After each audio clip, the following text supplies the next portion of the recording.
Hey guys, this is Ben, and today we'll be covering the UE scope that is going to be implemented at Havre de Grace Ambulance Corps, but you may see elsewhere in the county.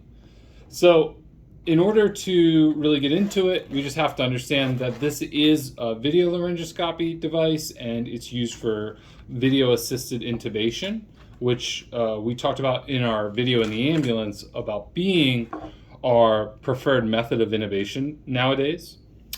In the kit, you're going to see this nice square box. This is in where the IO kit is and where the current video scope is, the purple case, if you have seen that.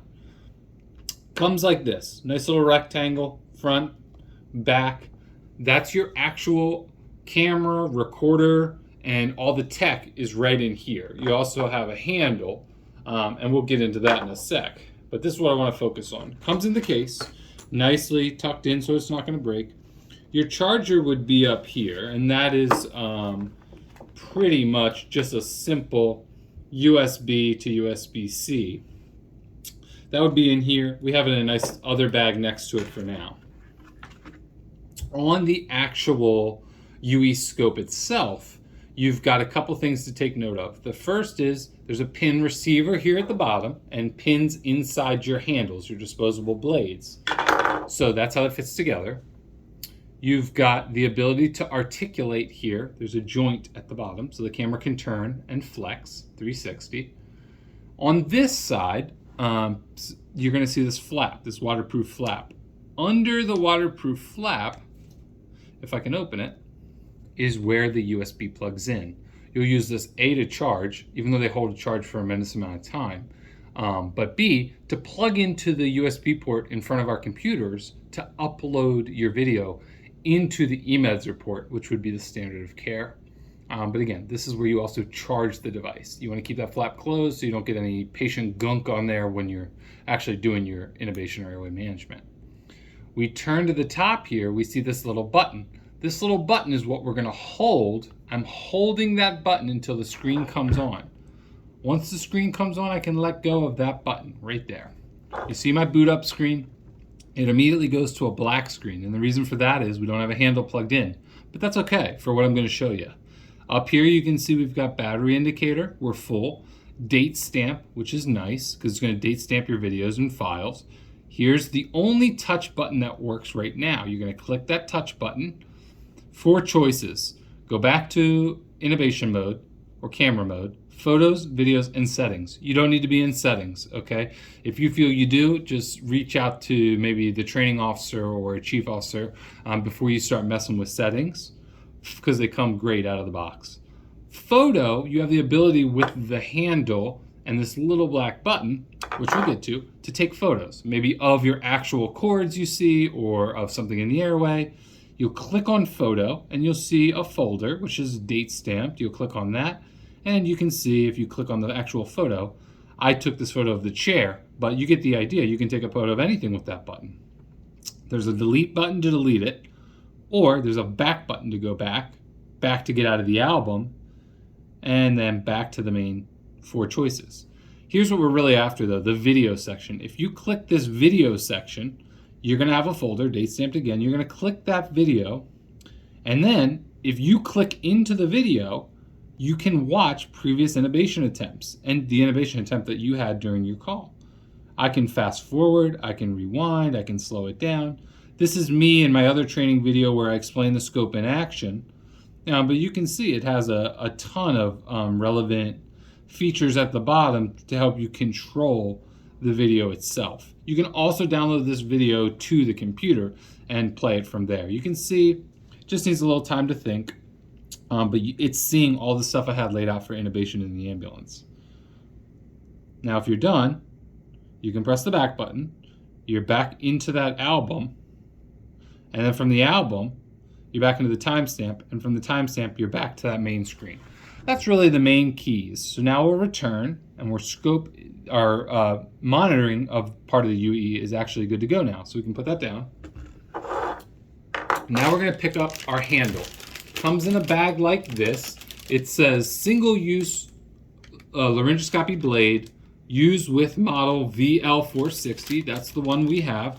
This big number here, D4, corresponds roughly to the same as our Mac blades on our DL. So a 4 is the same as a Mac 4. Okay, they have different sizes. We're going to stock 4 and 3 to begin with and see how that goes. This should be good for most adults, the 4. If you open that up, inside you're going to find this. This is your plastic handle. Nothing to it. It's the same as that metal DL blade, except for the fact that it integrates with that screen. Couple things to keep in mind. Right up here in the front is your camera and light. Back here is a button that's going to be to record and turn off, and then pins inside. So we have this ready. We've already got our device on. If they don't sit together nicely, right, like this, you've got it backwards. You don't want to force it. You shouldn't need to force it. So you'll just turn it and see how it doesn't fit together there. Okay, so I just got to make sure I'm getting my angles lined up, looking at my pins. Okay, perfect. You just don't want to force it. Okay? Now, I have screen towards me, blade away. That's how it should be coming out of the box, but you may have to twist your blade. And twist your video camera to get where you need to be and see what you need to see. As you can see now, it can see me. And the reason is because the light is on and the camera is on, but we're not recording. So I want to show you guys how we would do that. You've got this, you can lay it down, you can look all around. It's just not recording. So it functions like this, but it's not able to capture those moments for you. So what you're going to do is this black button here, you're going to hold that black button until this little camera icon comes on. The camera icon's blinking, and now we have a timer. And if you can see that, we've got the camera icon blinking and the timer. That means we're recording. So I can, do anything I need to do for this innovation, look all around, do my innovation, put it down, pick it back up, do another attempt, right? And it's still recording, all in one file. When I'm done with that recording and I'm all done my innovation, I'm going to go back to that black button and I'm going to press it twice. Pop, pop. After I do that, my camera icon went away and my timestamp went away, which means we're done recording.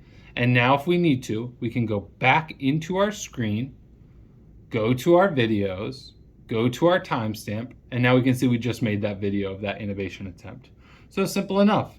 Very lightweight, very easy to use, should feel in your hand very much like a regular DL blade, and you can always back out to get to this screen. To turn it off, you're just going to hold down that same button we used to turn it on till the screen turns off.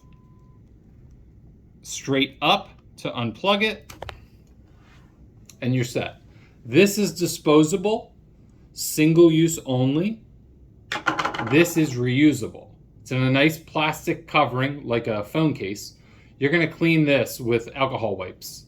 I would stay away from Purple Tops just because they've got other chemicals in them. Just use plain old alcohol. This should not be very dirty because, again, the blade is single use and disposable. But this is what we're going to keep in our case. Once it's clean and dry, you're going to fit it back in the Velcro nicely so there's no wiggle so that it's able to stay safe and secure. Charging cord goes in here. Battery is most likely good. We're going to zip that up and put it where that I/O is in the top shelf of the ambulance. You'll see that in a picture in my PowerPoint. The only other thing I wanted to show, and this may be on the ambulance, it may not, is this stylet. This stylet here is interesting in the fact that, one, it's much more rigid than you may be used to, and two, this part right here, this screw top, fits perfectly in the top of an ET tube. And what you can do is, once it's screwed into the ET tube, you can unscrew it from the actual stylet itself, and it slides down. See how it slides down? And what that allows you to do is advance your ET tube over this metal stylet, if that makes sense. Now, these may be on the ambulance, they may not. It's going to be a decision on whether we buy them or not, but you can see how that might work to be able to slide that down with your tube. But the most important thing to know is this is a stylet, just like any other stylet. In my other video, I explained why I think bougie is more appropriate, but just so you know, if you see this and you've never seen it, it's just a normal stylet for a normal ET tube.